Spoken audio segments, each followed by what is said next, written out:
और सबसे पहले बात करके उत्तर प्रदेश में फतेहपुर में जो विवाद हुआ था उसको लेकर के मंदिर वर्सेस मकबरे के विवाद में देखिए बहुत गर्माता जा रहा है। हिंदू पक्ष ने पुलिस प्रशासन पर एक तरफा कार्रवाई करने का आरोप लगाया है। हालांकि पुलिस प्रशासन की मुस्तैदी बहुत ज्यादा है। मौके पर भारी संख्या में जो पुलिस बल है उनकी तैनाती कर दी गई है। एहतियाती कदम उठाया जा रहा है क्योंकि हिंदू पक्ष के द्वारा कह दिया गया है कि हम एक बार फिर से वहां पर जाएंगे और पूजा अर्चना करेंगे। जन्माष्टमी का पर्व आ रहा है और ऐसे में प्रशासन के लिए एक बार फिर से बड़ी चुनौती होने जा रही है। हालांकि सुरक्षा के पुख्ता इंतजाम किए गए हैं। 3 लेयर की बैरिकेडिंग कल भी वहां पर नजर आई थी। अब एक्शन में पुलिस से आरोपियों की गिरफ्तारी के लिए टीम भी बना दी गई है, लेकिन अभी तक किसी की गिरफ्तारी हुई नहीं है। और देखिए तस्वीरें आपकी स्क्रीन पर एक ऐसे बड़ी तादाद में जो हिंदू पक्ष के लोग हैं वो मकबरे के आसपास में पहुंचे। पूजा अर्चना इनके द्वारा पहले भी की गई थी, झंडा भी उनके द्वारा फैलाया गया था और एक बार फिर से पूजा अर्चना करने की मांग को लेकर यहाँ पर बड़ी तादाद में जो हिंदू पक्ष के लोग हैं मौजूद हैं। तो फतेहपुर में मंदिर वर्सेस मकबरे का जो विवाद है गहराता जा रहा है। दोनों पक्षों के अपने अपने दावे हैं और कई नामजद और कुछ अज्ञात लोगों पर एफआईआर भी दर्ज कर ली गई है उस दिन के बवाल के बाद। हालांकि अभी तक किसी की गिरफ्तारी नहीं हो पाई है और हिंदू पक्ष का कहना है कि एक तरफा कार्रवाई पुलिस कर रही है और सरकार ने भी रुख साफ कर दिया है कि फिर चाहे दोषी कोई भी हो एक्शन होकर रहेगा।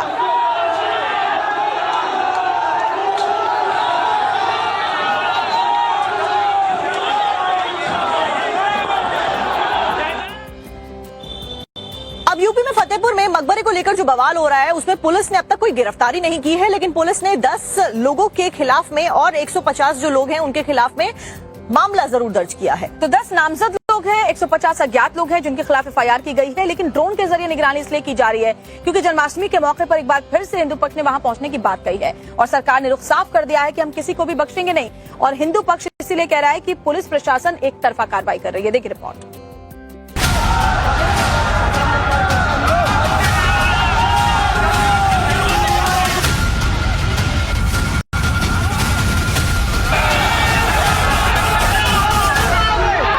फतेहपुर में मकबरा या शिव मंदिर,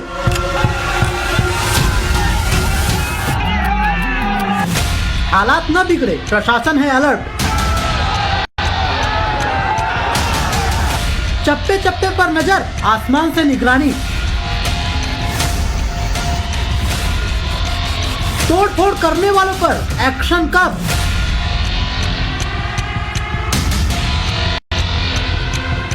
पहचान तो हुई, गिरफ्तारी होगी कब?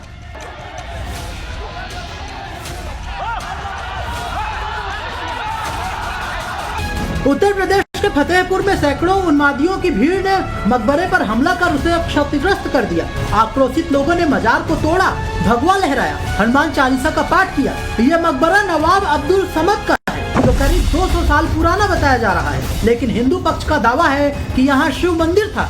इसी विवाद के बाद फतेहपुर सुर्खियों में आया। फतेहपुर में मकबरे में घुसकर तोड़फोड़ करने के मामले में पुलिस ने एक्शन लेना शुरू कर दिया है। इस मामले में 10 नामजद और 150 अज्ञात उपद्रवियों के खिलाफ अपराध दर्ज किया गया है, लेकिन अभी किसी की भी गिरफ्तारी नहीं हुई है। मजार को तोड़ने के बाद जमकर बवाल हुआ। फतेहपुर में हिंदू और मुसलमान एक बार फिर आमने सामने नजर आने लगे। प्रशासन ने बड़ी मुश्किल से हालात को काबू में किया। इधर हिंदू समाज के लोगों का कहना है कि पुलिस एक तरफा कार्रवाई कर रही है। हिंदू समाज का कहना है कि 16 तारीख को जन्माष्टमी के दिन हमें वहां पूजा करने का अधिकार चाहिए।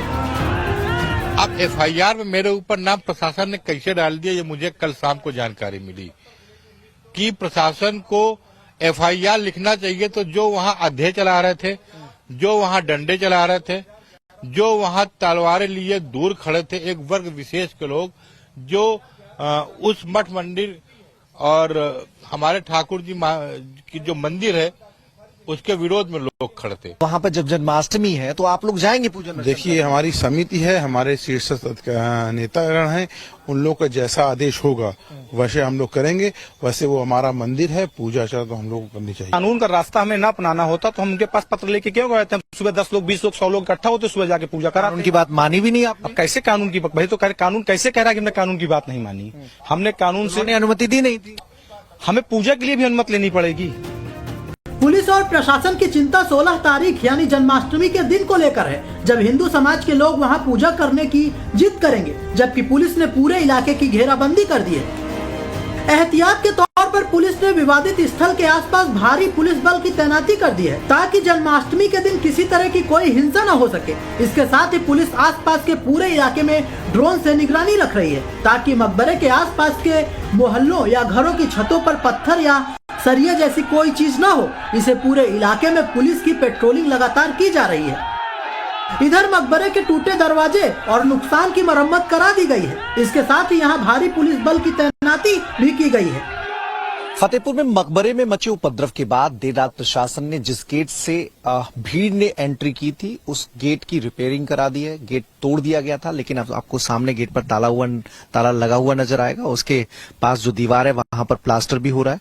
मतलब जहां जहां तोड़फोड़ की गई थी वहां वहां मरम्मत कराई गई है, दीवार पर प्लास्टर कराया गया है। साथ ही गेट को पूरी तरीके से क्षतिग्रस्त कर दिया गया था। अंदर भी नुकसान हुआ था। जानकारी ये भी है, सूत्रों की माने तो अंदर भी प्रशासन ने पूरे जो परिसर है उसकी रिपेयरिंग कराई है। उस पर जो चीजें जिन्हें नुकसान पहुंचाया गया था उसे ठीक कराया गया है। और देखिए, ये 3 लेयर की बैरिकेड की गई है।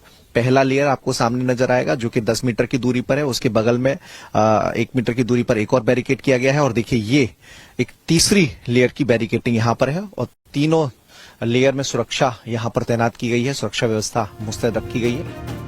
एक तरफ जहां मकबरे के आसपास कड़ी सुरक्षा है, पुलिस की मुस्तैदी है, वहीं सरकार की तरफ से भी कहा जा रहा है कि माहौल खराब करने वालों को किसी भी कीमत पर छोड़ा नहीं जाएगा, चाहे वो कोई भी हो। कहा जा रहा है कि वहाँ पे कुछ लोगों ने एक मकबरे को तोड़ दिया, उस तोड़फोड़ की, उस पे भगवा झंडा फहरा दिया।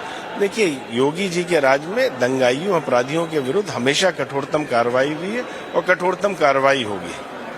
इस पूरे मामले में भी बीजेपी के कुछ जो लोकल वहाँ के लीडर्स हैं उनके नाम भी आए हैं। एफआईआर में भी एक सफारत का नाम जो गलत करेगा, जो कानून को अपने हाथ में लेगा, उसके खिलाफ कार्रवाई की जाएगी। योगी जी की 0 टॉलरेंस की पॉलिसी है अपराध के विरुद्ध। ये तो सभी जानते हैं कि योगी सरकार में अपराधियों के लिए कोई जगह नहीं है। ऐसे में फतेहपुर की फिजा में जहर घोलने वालों पर भी सख्त एक्शन की उम्मीद है।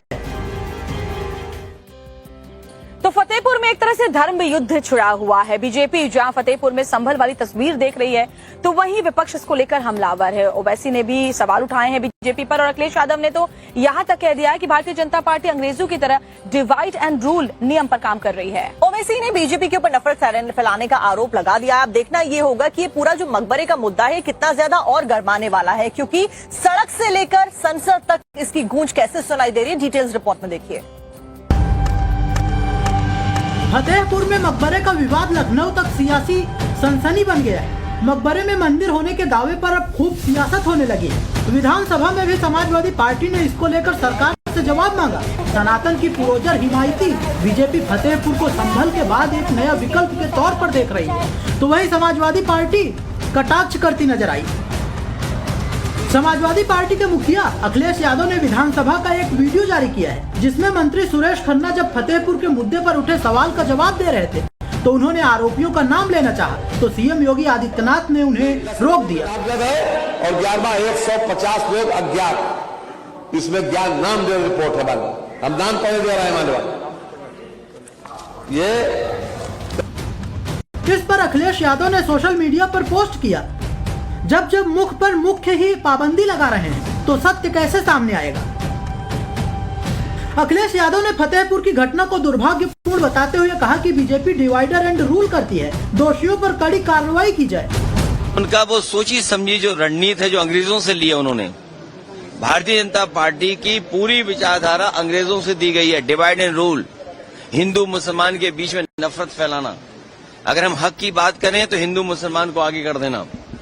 ये जिस तरह का काम हुआ है फतेहपुर में, सरकार को उन दोषी लोगों के खिलाफ कार्रवाई करनी चाहिए। जितने लोग वीडियो विजुअल्स में दिखाई दे रहे हैं उन सबको जेल भेजना चाहिए।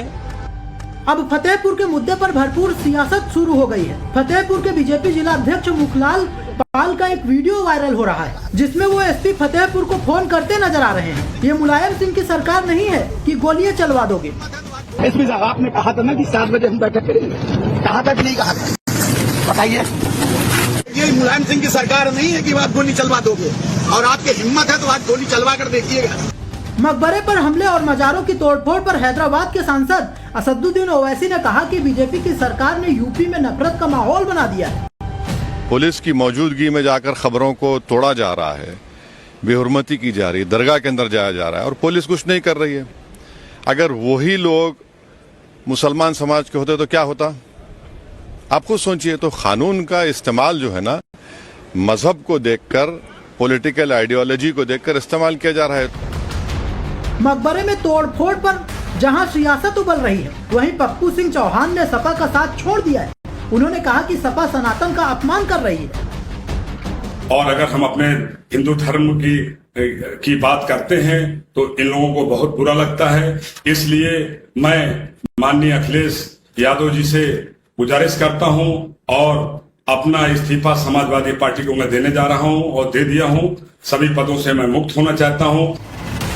फतेहपुर की घटना से सड़क से लेकर सदन पर सियासी पारा गर्म हो गया है। विपक्ष ने सदन में खूब हंगामा काटा है, जिसके बाद सरकार ने इस मुद्दे पर सदन में चर्चा को तैयार है। अब जन्माष्टमी से ठीक पहले एक बार फिर यूपी की सियासत धर्म के नाम पर उबलने लगी है।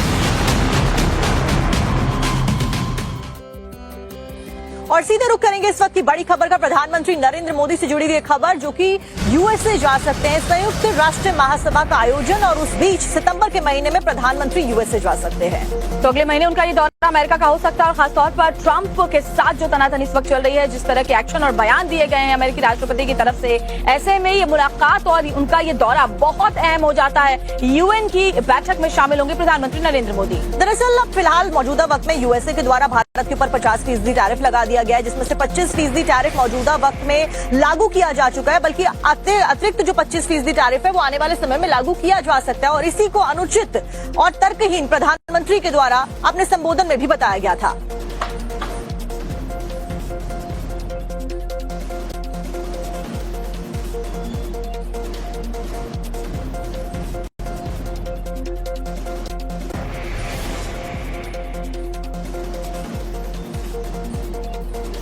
और एक बड़ी खबर आपको और भी बता रहे हैं। इंडिया ब्लॉक के नेताओं ने, आपने देखा होगा, एसआईआर के मुद्दे पर मिंता देवी की टी शर्ट पहनी थी और उसको लेकर मिंता देवी भड़की। उन्होंने कहा कि ये लोग कौन होते हैं मेरे नाम वाली टी शर्ट पहनने वाले। एसआईआर को लेकर लगातार सड़क से लेकर सदन के बाहर हमने देखा कैसे प्रदर्शन जारी है। अंदर भी ये पूरा मुद्दा गर्माता हुआ नजर आया। सबके बीच में विपक्ष लगातार प्रदर्शन कर रहा है और अब एक अनोखे प्रदर्शन का तरीका विपक्ष के द्वारा निकाला गया। तो मेरी तस्वीर वाली टी शर्ट पहनने का अधिकार किसने दिया, मिंता देवी ये पूछ रही है। मुझे लगता है कि सूची में कुछ गड़बड़ी हुई है, वो ये भी कह रही है।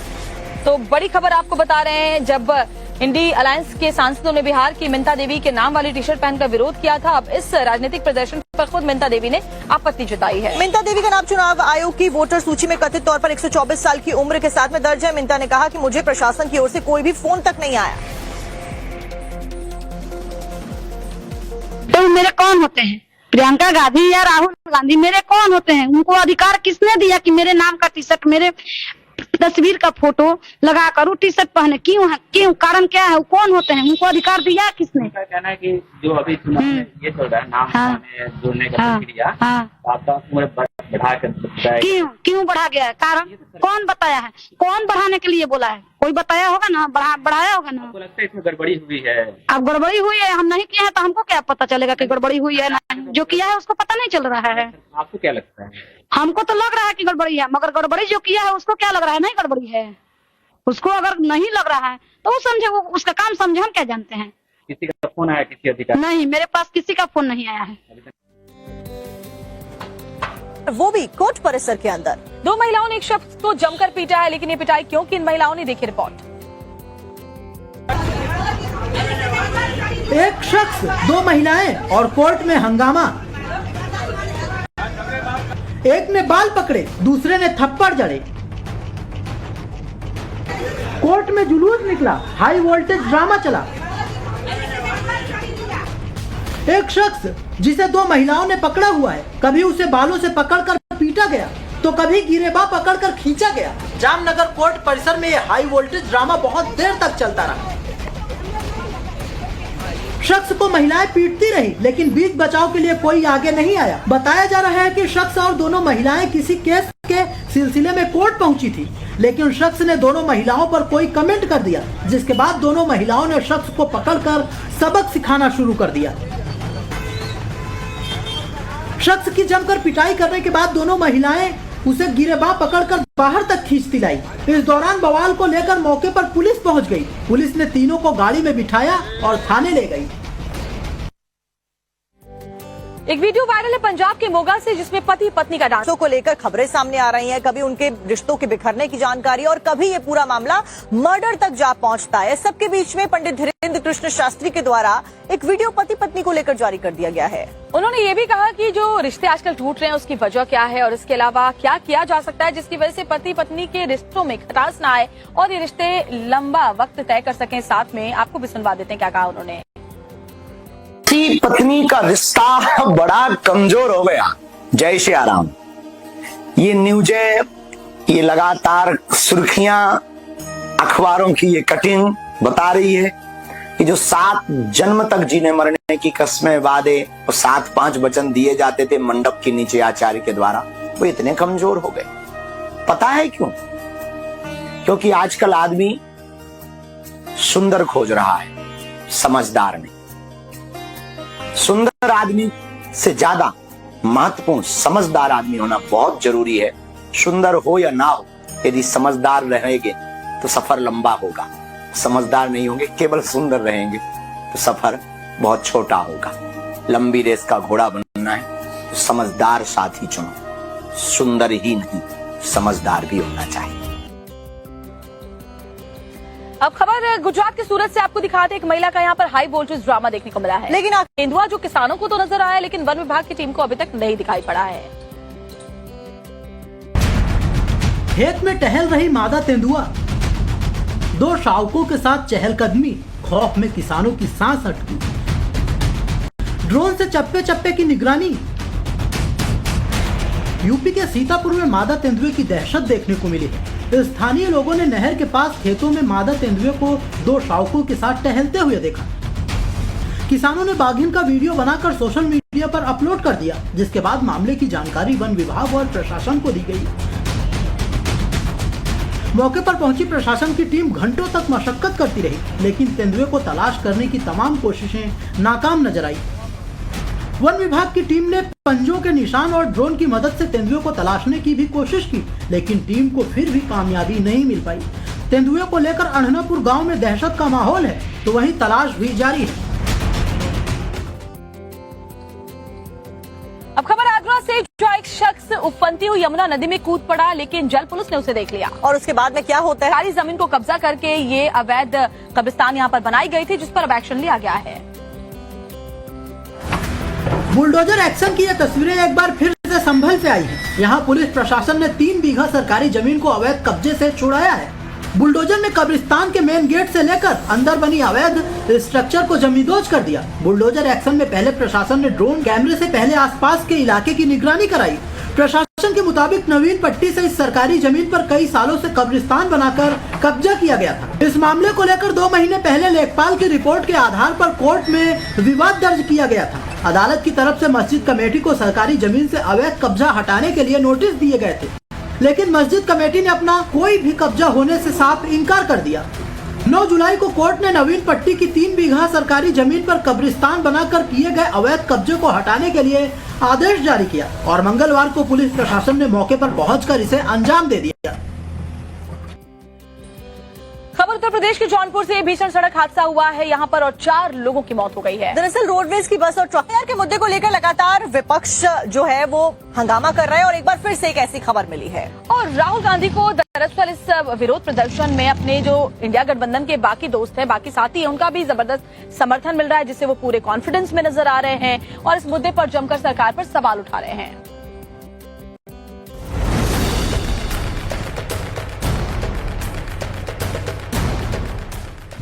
एसआईआर पर संग्राम अभी जारी है।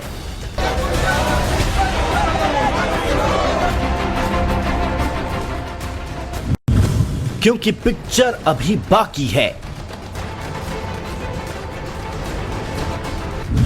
एसआईआर पर कांग्रेस ने कसी कमर।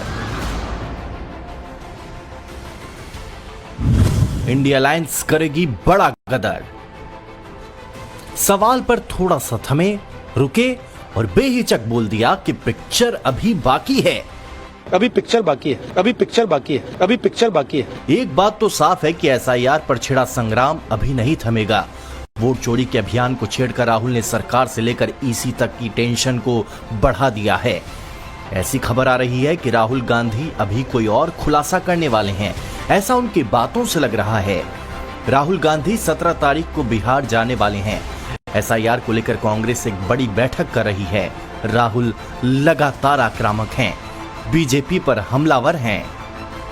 हम कॉन्स्टिट्यूशन की रक्षा कर रहे हैं।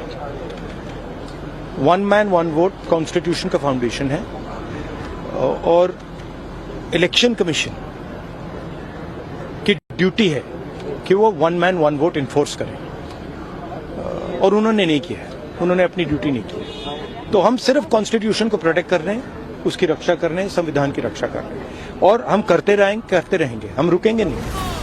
बिहार में एसआईआर को लेकर कांग्रेस में मंथनों का दौर जारी है। बैठक में पार्टी अध्यक्ष मल्लिकार्जुन खड़गे, राहुल गांधी, केसी वेणुगोपाल समेत सभी प्रदेश अध्यक्ष, प्रभारी और महासचिव शामिल होंगे। इस बैठक में एसआईआर को लेकर आगे की रणनीति तय होगी। एसआईआर पर आक्रामक कांग्रेस 14 अगस्त से मशाल जुलूस, 15 अगस्त से हस्ताक्षर अभियान और 22 अगस्त से वोट चोर गद्दी छोड़ रैली करेगी। एसआईआर को लेकर पूरा विपक्ष एकजुट है। वो लगातार बीजेपी और इलेक्शन कमीशन के खिलाफ हमलावर हैं। चुनाव आयोग हिटलर के तरह मुखेर कानून, ये अलाउद्दीन के चिराग तो है नहीं। चुनाव आयोग कभी कह देंगे हम सीसीटीवी फुटेज नहीं दिखाएंगे, कभी कह देंगे 65 लाख के लिए हम बाद नहीं है। एक एक वोट की कीमत है। अगर यहाँ हजारों लाखों वोटों का हेरफेर हो रहा है और कोई सफाई नहीं आ रही, मैंने उल्टा बोल रहे हैं कि राहुल जी एफिडेविट दें। अरे हम तो कहना है इसकी जांच करिए, और निर्वाचन आयोग को, सच में निर्वाचन आयोग की जिम्मेदारी बहुत बड़ी है। इस मुल्क में सबसे बड़ा लोकतंत्र है, वहां पर अगर चुनाव पारदर्शी तरीके से किसी को आशंका है तो उस आशंकाओं को दूर करने का काम निर्वाचन आयोग का है। क्योंकि वोट चोरी हम सिर्फ हवा में कुछ बात नहीं कर रहे हैं। बहुत सारे ऐसे लोगों को हमने दिखाया है, जो वो आदित्य श्रीवास्तव है, शकुन रानी है, मिंता कोई देवी है। मिंता देवी दुनिया में सबसे बुजुर्ग लेडी देश में, 124 साल की। फोटो कुछ अलग दिख रहा है, ये इनकी उम्र कुछ अलग दिख रही है। एक तरफ जहां विपक्ष एसआईआर को लेकर और राहुल गांधी के वोट चोरी वाले आरोपों पर मुखर है, तो वहीं सत्ता पक्ष भी आक्रामक है। वो विपक्ष को घेरने में कोई कोर कसर नहीं छोड़ रहे। एक भी ऐसे नेता हैं विपक्ष के, एक भी नाम बताइए जिन्होंने इस बार अपना एसआईआर में फार्म नहीं भरा, अपना नहीं भरा, पत्नी का नहीं भराया, बच्चों का नहीं भराया, सास ससुर का नहीं भराया, फूफा फूफी का नहीं भराया। कौन ऐसा नेता है? एक का नाम बताइए। 55 साल में तो व्यक्ति को रिटायर कर देते हैं, सरकार रिटायरमेंट की तरफ चला जाता है, व्यक्ति 60 साल में रिटायर हो जाता है, 58 में। उसका नेतृत्व राहुल गांधी कर रहे हैं। मैं ये मानता हूं कि जो वो मुद्दे उठाता है वो बालक बुद्धि के मुद्दे हैं। एसआईआर पर पक्ष और विपक्ष दोनों आमने सामने हैं। कुछ ही महीनों में बिहार में विधानसभा के चुनाव होने हैं। जैसे जैसे चुनाव की घड़ी नजदीक आ रही है, सियासत और गर्म होती जा रही है। और एक बड़ी खबर आपको बताएं, उत्तर प्रदेश विधानसभा का मानसून सत्र चल रहा है और आज 24 घंटे लगातार विधानसभा चलेगी। और ये दिन ऐतिहासिक होने वाला है, क्योंकि ये पहली बार होगा जब 24 घंटे उत्तर प्रदेश में विधानसभा चलने वाली है। और इसी को लेकर हालांकि विपक्ष हंगामे के आसार जरूर दिखा रहा है, क्योंकि उनकी तरफ से अनावश्यक इसको बता दिया गया है। सुबह 11 बजे से कल 11 बजे तक सदन की जो कार्यवाही है वो चलती रहेगी। विकसित उत्तर प्रदेश 2047 का विजन डॉक्यूमेंट इसमें पेश होगा। योगी सरकार इस विजन डॉक्यूमेंट को पेश करने वाली है। विजन 2047 के तहत भारत को विकसित राष्ट्र बनाना है, उत्तर प्रदेश को एक बड़ी इकोनॉमी के रूप में सामने रखना है। और यही कारण है कि इस दिन को भी ऐतिहासिक बनाने के लिए ये निर्णय लिया गया कि 24 घंटे तक विधानसभा का सत्र चलने वाला है। योगी सरकार यूपी का विजन डॉक्यूमेंट पेश करेगी, जिसमें तमाम जो अलग अलग विभागों के मंत्री हैं वो अपने अपने डिपार्टमेंट का विजन डॉक्यूमेंट पेश करेंगे। समाजवादी पार्टी ने इसका बहिष्कार किया है। आज विधानसभा के मानसून सत्र का तीसरा दिन है, जो 24 घंटे तक चलने वाला है। सामाजिक, आर्थिक और बुनियादी ढांचे को और भी ज्यादा बेहतर करने को लेकर विजन 2047 उत्तर प्रदेश की सरकार इसके ऊपर आज चर्चा करने वाली है। और खास बात यह कि 24 घंटे सभी जो लोग हैं सदन में मौजूद रहने वाले हैं।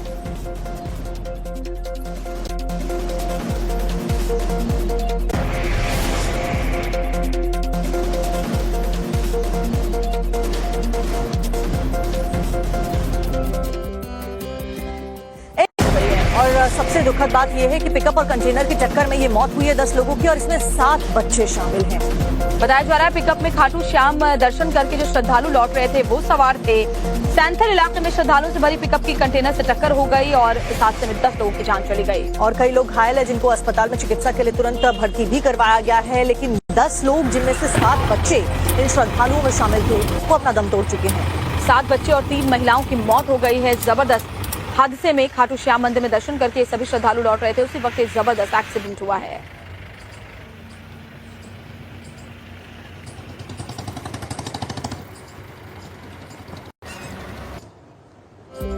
और अब खबर हरियाणा राजस्थान बॉर्डर से आपको बताएंगे, जहां पर 2 समुदायों के बीच में पार्किंग को लेकर हिंसक झड़प की जानकारी मिली है। कुन्नू में ये जबरदस्त बवाल मचा है। पार्किंग का विवाद था जो काफी दिन से चला रहा था और उसके बाद ये बवाल इतना ज्यादा बढ़ गया कि दोनों समुदाय आमने सामने आ गए। अब आप सोचिए कि इस पूरे घटनाक्रम में आगजनी की गई, गाड़ियों को फूका गया, पत्थरबाजी भी की गई है और एक दूसरे को लोग पीटते हुए भी नजर आए। तो आपको याद होगा कि हरियाणा के नूह में इससे पहले भी जबरदस्त बवाल मचा था। सावन के महीने में एक बार फिर से नूह में देखिए दोनों समुदाय आमने सामने आ गए। हालांकि इस बार जो मसला है वो हाजीपुर गांव के बीच गाड़ी खड़ी करने को लेकर था, जो विवाद इतना बढ़ गया कि दोनों समुदायों में हिंसक झड़प शुरू हो गई।